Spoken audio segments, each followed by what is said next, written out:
প্রচার চালায়। জামাতে ইসলামী ক্ষমতায় গেলে মহিলাদেরকে ঘর থেকে বের হতে দিবে না, আর যদি দেও আস্তে করে এনে জোর করে একটা বুরকা পরায় দেবে।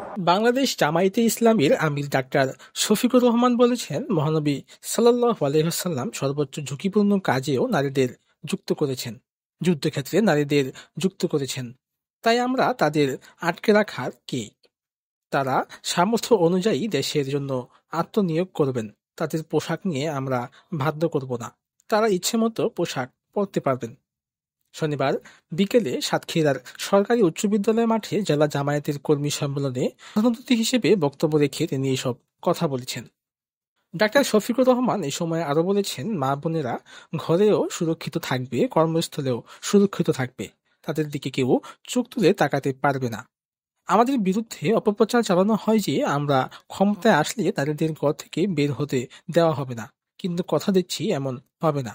জামাতে ইসলামী ক্ষমতায় গেলে মহিলাদেরকে ঘর থেকে বের হতে দিবে না, আর যদি দেও আস্তে করে এনে জোর করে একটা বুরকা পরায় দেবে।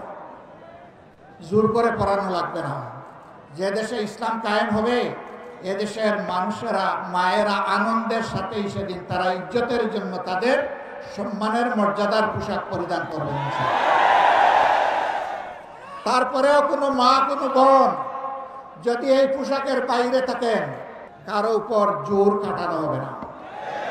আমরা এমন একটি দেশ চাই, যে দেশে আমাদের মা বোনেরা নিঃসংকোচে যেমন ঘরে সুরক্ষিত থাকবেন, কর্মস্থলেও সুরক্ষা পাবেন, রাস্তাঘাটেও সুরক্ষা পাবেন। তিনি এ সময় আরো বলেছেন, আমাদের দেশ সাম্প্রদায়িক সম্প্রীতির চমৎকার বাগান। এই বাগানে মাঝে মধ্যে হাতুম পেঁচা ঢুকে পড়ে, এদের সম্পর্কে সতর্ক থাকতে হবে। জামায়াতের আমির এই সময় আরো বলেন, বিগত সরকার 57 জন সেনা কর্মকর্তাকে খুন করেছে। জামায়াতের 2 জন আমির সহ অসংখ্য নেতাকর্মীদের হত্যা করা হয়েছে। 1 জুলাই থেকে 5 আগস্ট পর্যন্ত সারা দেশকে খুনের বন্যায় ভাসিয়ে দেওয়া হয়েছিল। শত জুলুম অত্যাচারের পরও আমরা পালিয়ে যাইনি। দেশকে যারা ভালোবাসে তারা পালাতে পারে না। আমরা এই দেশকে গড়ে তুলতে চাই। মুসলমানরা বসবাস করে না, অন্যান্য ধর্মের লোকেরাও বসবাস করে।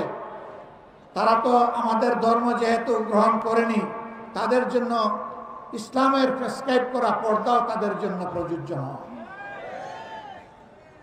তারা যদি ইসলামের সৌন্দর্যে অভিভূত হয়ে ইসলাম কবুল করে, সেটা ভিন্ন কথা। তাদেরকে ইসলাম গ্রহণ করতেও কাউকেই বাধ্য করা হবে না।